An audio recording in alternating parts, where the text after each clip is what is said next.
kosan nih. Iya nih. Benar banget. Kosan, gila kita harus bangun pagi untuk tag podcast. Ini demi kalian semua untuk informasi yang sangat menarik. Betul. Jadi sebelum kita masuk nih ke segmen bahas topik kita yang bakal menarik banget nih gitu kan. Kayaknya kita perlu kenalan dulu gak sih? Biar temen-temen tuh tahu kita tuh siapa gitu. Mungkin dari aku kali ya. Makanya kenalin, nama aku Azina Saputranaja dengan NIM H340121132 dari Agribisnis 59. Hai, kenalin nama aku Farhansyah dengan NIM H34012211034 dari Agribisnis 59.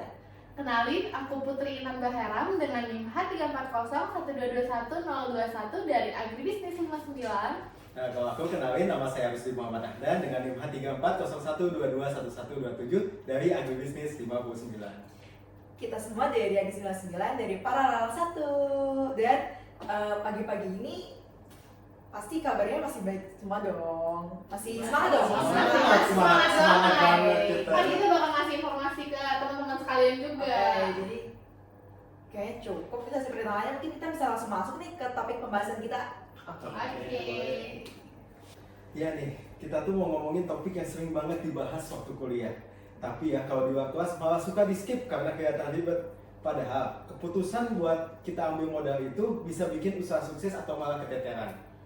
Dan yang menarik, struktur modal itu nggak cuma urusan utang atau enggak tahu, tapi juga soal kombinasi antara ekuitas sama utang dan gimana komposisinya biar bisa berpengaruh ke performa keuangan usaha kita. Benar, coba deh bayangin ya, kamu mau buka usaha pengolahan hasil pertanian, mau pinjam modal ke bank atau pinjam dari teman atau malah cari investor. Nah, pilihan itu tuh nyambung langsung ke struktur modal. Sebelum makin dalam, yuk kita bahas dulu tentang struktur modal itu sebenarnya apa sih? Secara singkat, struktur modal itu merupakan campuran dari modal sendiri dengan modal asing yang dipakai perusahaan untuk membiayai suatu kegiatan usaha bisnis. Biasanya itu baik untuk membiayai kegiatan operasional maupun untuk investasi jangka panjang. Nah, biasanya yang dimaksud itu campuran biasanya antara modal sendiri kayak saham dan modal asing kayak pinjaman bank, obligasi atau bentuk hutang lainnya. Idealnya perusahaan ini bisa nentuin mana komposisi yang paling efisien. Efisien itu dalam artian bisa dapat biaya modal yang serendah mungkin, tapi juga tetap aman nih dari resiko gagal bayar. Makanya yang penting banget bagi kita bahas topik ini tuh lebih dalam. Oke, jadi pertanyaannya sekarang, kenapa struktur modal ini penting banget? Emang ngaruh ya gitu ke usaha? Jawabannya iya banget. Misalnya gini, kalau komposisi utangnya terlalu tinggi, biasanya tuh perusahaan bakal kesulitan untuk menanggung beban bunga yang besar. Dan kalau arus kasnya lagi seret, itu tuh biasanya bisa bahaya bagi perusahaan. Tapi ya Tan, kalau misalkan modalnya semua dari ekuitas kayak modal pemilik atau investor, bisa jadi juga itu nggak efisien. Soalnya kan biaya modal ekuitas itu biasanya lebih mahal ya daripada utang karena investor itu pengennya return yang tinggi biasanya. Ya juga sih, dan juga kalau dilihat dari sisi kontrol nih ya, kalau kita kebanyakan pakai dana dari investor luar, kita tuh bisa kehilangan kendali atas bisnis dan mereka tuh jadi punya suara gitu loh dalam setiap keputusan yang mau kita ambil. Aku jadi ingat nih kasus temanku yang punya usaha pengolahan pisang. Waktu dia cari modal ke investor, dia senang banget karena dapat dana yang lebih besar. Tapi setelah itu dia harus bagi keputusan sama partnernya, termasuk soal harga jual dan juga ekspansi. Jadi ada trade off-nya gitu ya. Makanya itu penting kalau kita tuh harus ngerti konsekuensi dari setiap sumber dana. Dan itulah kenapa perusahaan itu harus mikirin struktur modal, bukan cuma ambil dana dari mana yang gampang. Dan ini juga ya berhubungan sama nilai perusahaan biasanya. Banyak studi yang nunjukin kalau struktur modal ini berpengaruh ke value perusahaan. Kalau dianggap terlalu resiko, investor itu bisa mundur. Atau kalau misalnya mau ambil pinjaman dari bank nih, bank tuh jadi ragu tau buat ngasih pinjaman lanjutan. Jadi ya struktur modal itu bukan cuma teori doang, tapi langsung nyambung ke kepercayaan pasar. Nah, ngomong-ngomong soal sumber dana, kita belum bahas nih pendanaan dasar antara saham dan juga obligasi. Ini dua instrumen utama yang biasa dipakai perusahaan buat cari modal. Ya, jadi saham itu merupakan bukti kepemilikan. Kalau kita beli saham, itu tuh artinya kita menjadi salah satu bagian pemilik dari perusahaan tersebut, dapat bagian dari keuntungan dalam berbentuk dividen dan juga bisa dapat capital gain kalau harga sahamnya itu naik. Nah, kalau obligasi itu setahu aku sih itu kayak surat utang ya. Kalau kita beli obligasi, kita itu bukan pemilik perusahaan. tapi kita minjemin uang ke mereka. Nah, perusahaan ini wajib bagiin pokok utangnya dan bunga sesuai kesepakatan. Ya juga sih, dan resiko dan imbal hasilnya itu juga beda. Kalau saham tuh dia lebih beresiko ya, karena kan dia tuh fluktuatif. Tapi potensi untungnya tuh emang lebih gede, jadi kayak saham tuh kan emang high risk, high return. Tapi kalau obligasi itu dia cenderung lebih stabil, tapi returnnya itu jauh lebih kecil dibanding saham. Dan ini ngaruh juga ke struktur modal. Perusahaan harus mikir mau naikin dana lewat saham atau obligasi. Masing-masing punya dampak ke kontrol, risiko, dan juga biaya modal. Kalau boleh aku rangkum nih ya, untuk kelebihan dan kekurangan dari masing-masing. Yang pertama tuh kalau saham, itu kelebihannya yang pertama itu nggak ada kewajiban bayar bunga. Terus bisa naikin ekuitas perusahaan, dan yang terakhir itu bisa menambah beban utang. Nah, untuk kekurangannya, yang pertama itu pemilik lama tuh bisa kehilangan kendali atas perusahaannya. Yang kedua itu harus bagi dividen untuk kalau misalnya untung dengan para investor lainnya. Dan yang terakhir itu adanya biaya ekuitas yang tinggi, karena investor tuh pasti meminta return yang besar. Sementara kalau obligasi, untuk kelebihannya itu dia itu nggak ngurangin kendali dari pemiliknya. Kemudian biaya bunganya itu bisa dikurangin dari pajak atau tax shield. Dan yang terakhir itu bisa memprediksi keuangan. Dan untuk kekurangannya itu yang pertama ada harus bayar bunga meski bisnisnya itu rugi. Dan yang kedua itu ada nambah beban utang. Dan yang terakhir itu merupakan adanya resiko gagal bayar kalau arus kas lagi tidak stabil. Jadi emang gak ada yang paling sempurna ya. Perusahaan juga harus ngerti situasinya sendiri gitu, dan memilih instrumen yang paling pas. Bahkan kadang kombinasi dua-duanya itu justru yang lebih ideal. Setuju sih. Oh iya, tadi kan kita fokusnya sama saham dan obligasi. Tapi ada nih sumber pembiayaan yang lainnya yang sering dipakai perusahaan. Kayak contohnya misalnya leasing dan venture capital. Nah, bener tuh, ada sistem pembiayaan lain yaitu leasing. Kalau sepemahamanku, sistemnya itu kayak sistem sewa. Misalnya perusahaan nih mau beli alat produksi yang mahal, tapi nggak mau ngeluarin uang di awal yang gede. Ini bisa jadi leasing ini solusi, jadi kayak sewa alatnya dalam jangka panjang. Biasanya kayak sewa beli gitu. Setahu aku juga leasing itu cocok untuk usaha agribisnis juga. Kayak misal nih, kita butuh traktor atau mesin pengolahan. Kan kalau beli itu kan pasti akan mempengaruhi cash flow banget nih. Jadi kita apa namanya ada kesempatan untuk ngajuin leasing yang dimana kita tuh cuma bayar cicilan tetap, dan jadi kayak bentuknya tuh utang gitu, jadi kita nggak ngeluarin modal gede di awal. Kalau venture capital nih, ini lebih cocok buat perusahaan yang baru berkembang, tapi punya potensi yang besar. Investor venture capital bakal suntik dana, tapi biasanya dananya itu minta saham dan pengaruh dalam manajemen. Jadi mirip kayak cari investor gitu ya, tapi skemanya tuh lebih ke startup dan inovasi. Biasanya itu mereka ngambil resiko yang tinggi, tapi juga pengen return yang tinggi. Ya, jadi intinya semua pembiayaan itu mau itu saham, obligasi, leasing, atau venture capital juga punya konsekuensi ke struktur modal masing-masing. Dan kombinasi yang ideal itu tergantung profil usaha kita. Nah, sekarang kita masuk nih ke bagian yang agak teoritis nih ya. Kita mau bahas soal pendekatan dan teori struktur modal dan gimana cara perusahaan ngatur modalnya. Menarik sih ini, karena kayak walaupun kesannya itu berat ya, tapi kalau kita lihat dari kacamata praktis, teori-teori ini tuh bantu banget buat kita ngambil keputusan. Misalnya kapan sih kita perlu pakai utang dan kapan tuh waktunya kita harus pakai modal sendiri gitu. Yang paling klasik tuh ya pasti Modiglani dan Miller alias teori MM. Mereka bilang dalam kondisi pasar yang sempurna, struktur modal itu nggak ngaruh ke dana perusahaan. Mau banyak utang atau banyak ekuitas, ya perusahaan tetap sama. Tapi catat ya, itu tuh dalam keadaan kondisi pasar sempurna, alias nggak ada pajak dan nggak ada biaya kebangkrutan dan informasinya pun sempurna. Tapi kan nyatanya di realitanya itu nggak ada yang seideal itu. Nah, waktu pajak dimasukin ke perhitungan, teori MM ini akan bilang gitu, struktur modal dengan utang bisa lebih menguntungkan karena bunga utang itu akan menjadi pengurang pajak. Istilahnya ada efek tax shield. Tapi ya kalau utangnya kebanyakan itu bakal muncul risiko baru tau, namanya financial distress alias tekanan keuangan. Yang apalagi kalau arus kas perusahaan tuh lagi gak stabil. Di sini muncul teori lain kayak teori trade off. Bahas tentang trade off teori ya.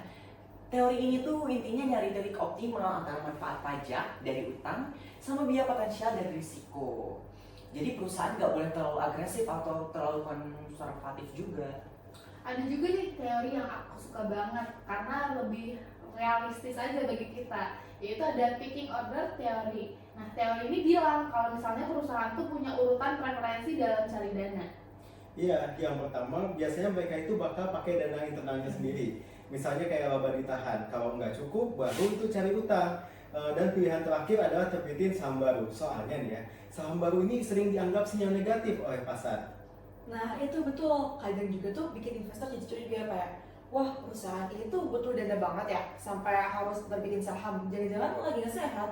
Padahal yang nggak semua perusahaan tuh kayak gitu kalau lagi terbitin saham baru tuh konteksnya nggak selalu negatif. Wah, itu juga yang bikin teori ini relevan banget di dunia nyata ya apalagi. Jadi buat perusahaan keluarga atau UMKM gitu yang enggan berbagi kendali, mereka lebih nyaman pakai dana sendiri dulu. Terus ada juga agensi teori yang lebih fokus ke konflik antara manajer dan pemilik. Kadang tuh manajer bisa ngambil keputusan yang nggak sesuai dengan kepentingan dari pemilik. Struktur modalnya bisa jadi dari alat kontrolnya. Nah iya, misalnya nih ya, kalau perusahaan punya utang yang cukup tinggi, manajer ini akan lebih hati-hati karena dia akan mikir bunganya ya. Jadi lebih disiplin mengelola keuangannya. Tapi nih kalau dari sisi negatifnya, tekanan utang tuh bisa bikin manajer ambil keputusan resiko demi hasil cepat buat bayar kewajiban utangnya. Jadi ya nggak ada teori yang paling benar atau paling salah gitu. Semua punya perspektif masing-masing. Tinggal gimana kita sebagai pengelola usaha bisa mengerti situasi dan memilih pendekatan yang paling cocok. Dan enaknya teori-teori ini tuh bisa jadi semacam peta bagi kita untuk ngebantu menavigasi dunia bisnis, bukan buat dihafalin doang, tapi bisa dimanfaatin buat ngambil keputusan. Nah setuju banget, kadang teori itu cuma kerangka dasarnya ya. Tapi keputusan akhir tetap harus ngelihat kondisi real di lapangan bagaimana. Fleksibilitas dan intuisi juga itu penting banget.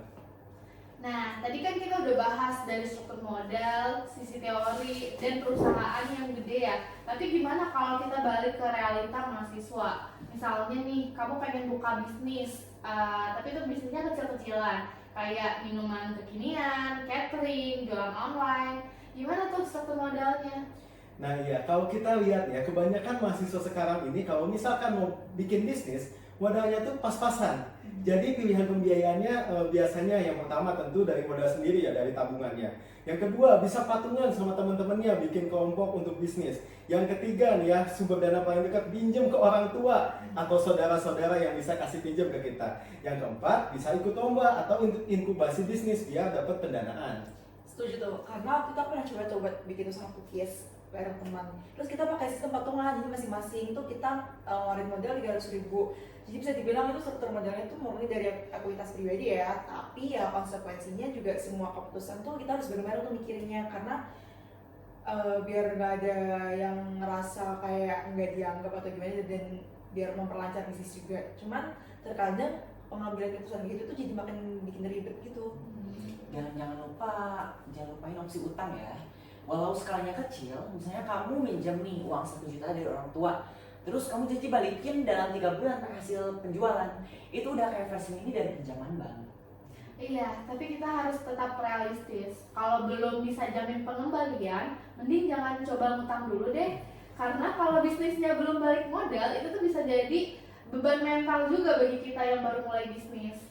Iya, tapi memang keren sih kalau kita bisa bikin bisnis dari modal sendiri dulu dari internal alias returning earning versi mahasiswa. Jadi kita tuh bisa kayak kerja cari part time dulu buat kumpulin modal baru mulai usaha. Itu sejalan banget sama teori packing order teori yang tadi kita bahas sebelumnya.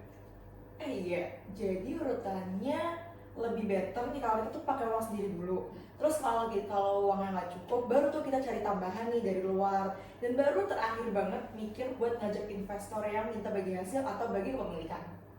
Tapi kan sekarang juga banyak loh platform crowdfunding khusus mahasiswa, kayak kompetisi bisnis model Canvas atau pitch deck.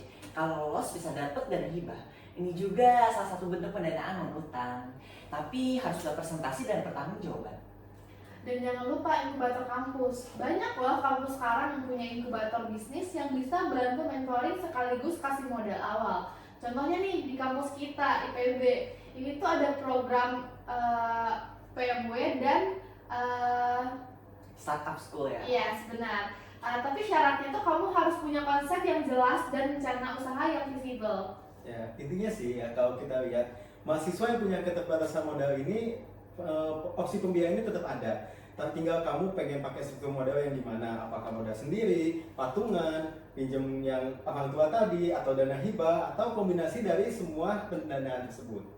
Dan yang paling penting tuh kita jangan terlalu cepat ambil keputusan pengambilan dana gitu sih, karena kita tuh harus mikir dampak pengambilan keputusan, resiko, dan kemampuan bayar. Karena kayak kalau saya kita belum stabil, kayaknya kita perlu deh dari utang yang berbunga gitu. Setuju. Kita harus bertahap sih, mulai dari kecil, pakai uang sendiri, dan bangun reputasi dulu. Struktur modal itu bukan cuma angka ya, tapi juga mencerminkan karakter dan cara kamu mengelola usaha. Nah, buat teman-teman mahasiswa yang lain nih, yang lagi mau mikir-mikir buat bangun usaha, sekarang kalian bisa tuh mulai ngitung-ngitungin. Gak perlu nunggu jadi konglomerat dulu buat mikirin struktur modal. Nah, biar kita makin kebayang aplikasinya, kita masuk ke studi kasus. Kita bahas suatu perusahaan agribisnis fiktif dulu aja yang kita namai Rasa Tani.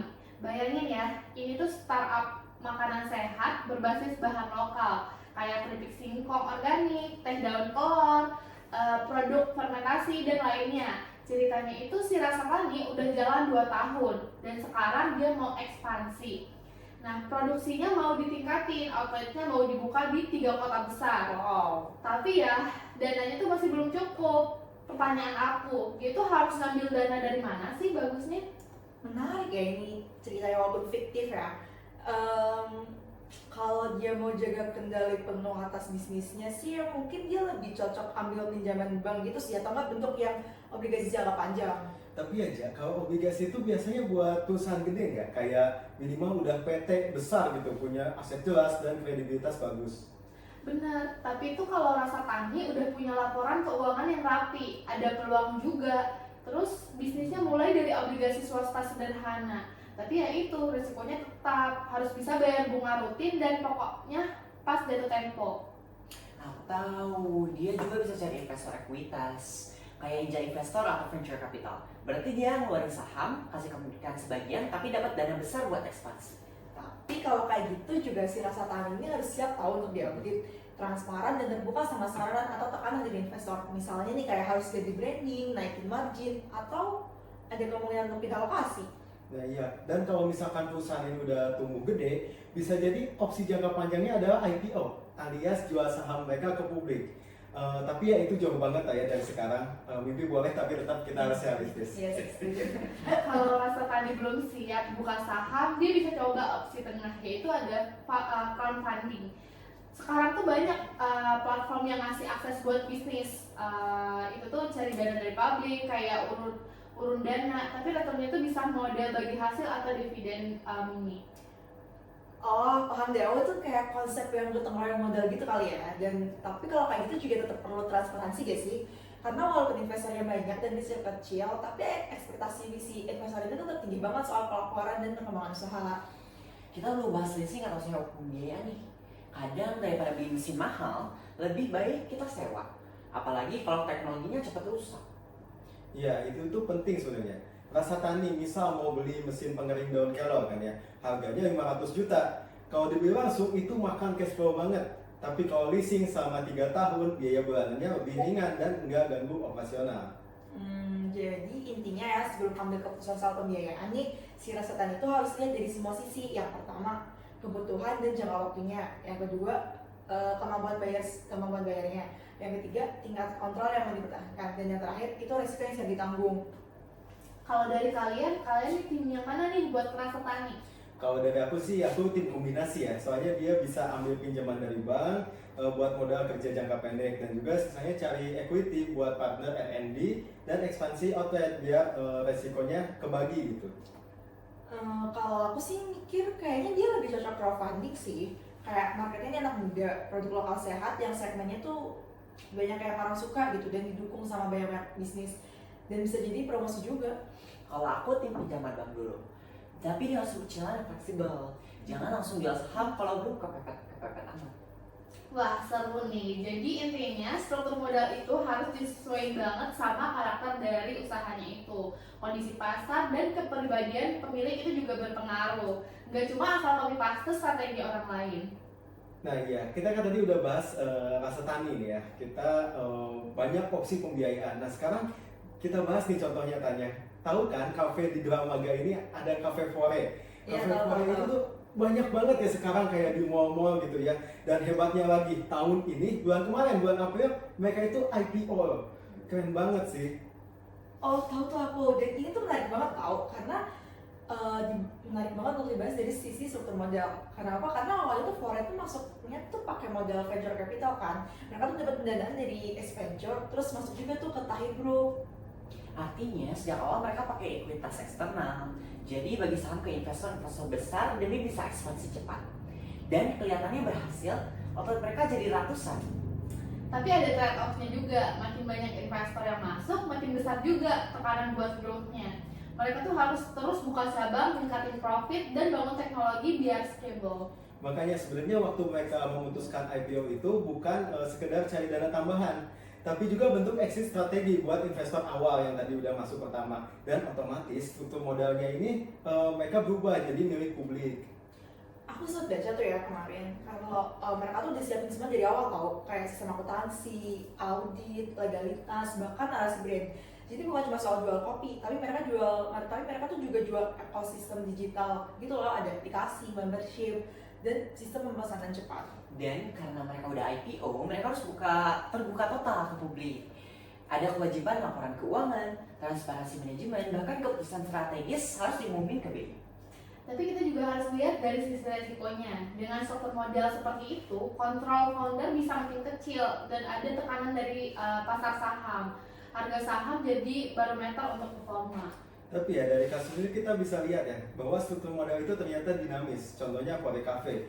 Waktu awal tumbuh dia butuh investor untuk masuk ya untuk tumbuh. Lalu berubah lagi sekarang pas mau scale up jadi lewat IPO. Terus kalau misalnya kita sangkutin ya sama studi kasus fiktif kita tadi nih si Rastani yang mau ngikutin jejak itu tuh, dia tuh harus mikir dari sekarang apakah siap tuh bagi kepemilikan, terus siap nggak kalau bisnisnya tuh scalable, terus yang terakhir apakah keuangannya si Rastani itu udah transparan dan siap diaudit. Dan pastinya struktur modal gak usah asal copy paste ya. Fore Coffee itu modelnya cocok untuk bisnis F&B digital yang memang bisa cepat tumbuh. Rasa Tani harus bikin strategi yang sesuai dengan karakter agribisnis. Tapi tetap bisa jadi inspirasi. Yang penting tahu tahapannya. Awalnya bisa mulai dari modal sendiri, lalu kalau udah kuat baru buka ke investor. Dan someday IPO jadi mimpi yang realistis bagi kita semua. Nah, tadi kan kita udah bahas mulai dari teori, studi kasus, sampai ke contoh sukses kayak Fore Cafe. Tapi yang gak kalah penting adalah bahas tentang kesalahan-kesalahan umum yang sering dilakuin pelaku bisnis waktu nentuin struktur modal awal. Nah ini dia, karena kita sering dengar banget nih kata orang, yang penting dapat duit dulu, masalah untung belakangan. Padahal ya, cara dapetin modal itu menentukan banget arah bisnis ke depannya.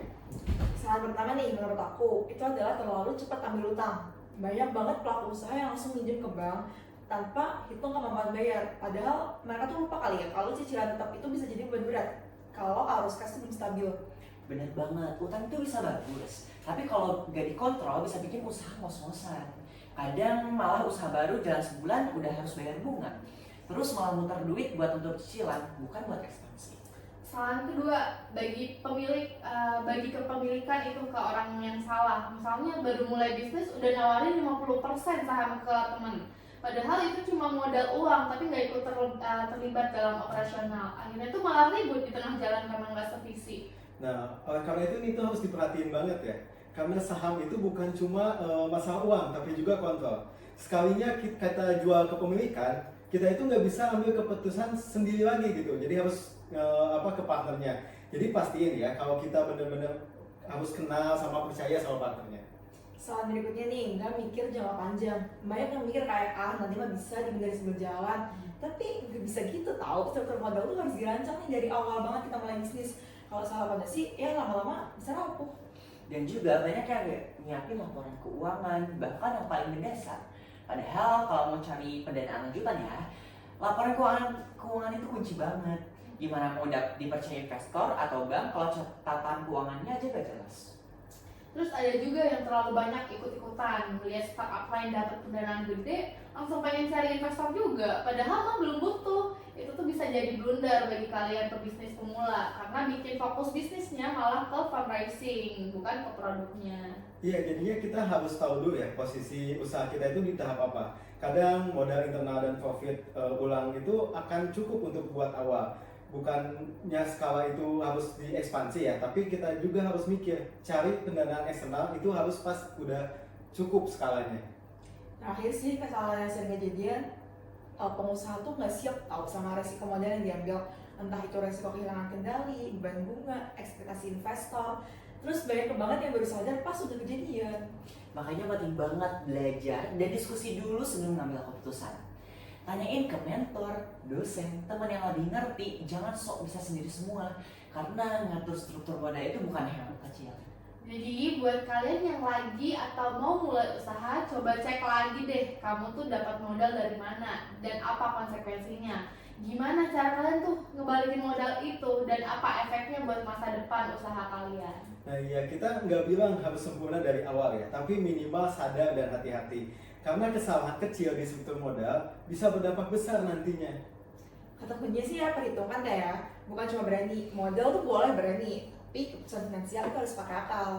Bener banget nih, jangan sampai baru jalan 2 bulan udah nyesel karena salah pilih pembiayaan. Oke, kita udah ngomongin banyak hal nih. Sebelum kita tutup, coba nih satu-satu menurut kalian pelajaran apa yang paling penting dari struktur modal? Kalau dari aku nih ya, struktur modal tuh jadi kayak bukan soal seberapa banyak modal yang bisa kita punya, tapi dari mana asalnya dan apa konsekuensinya.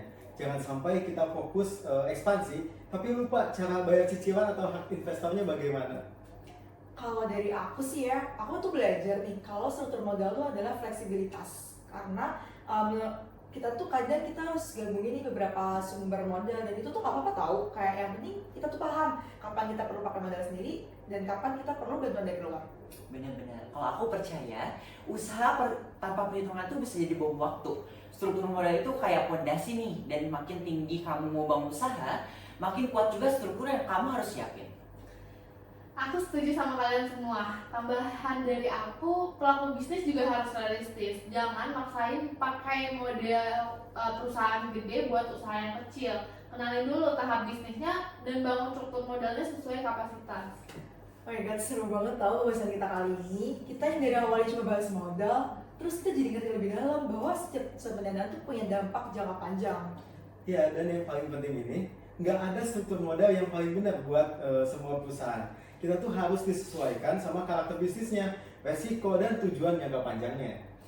Nih ya, buat teman-teman yang lagi bikin usaha atau rencana untuk membuka usaha, semoga bisa lebih aware dan gak asal ambil utang atau investor ya. Hitung-hitungan itu penting banget.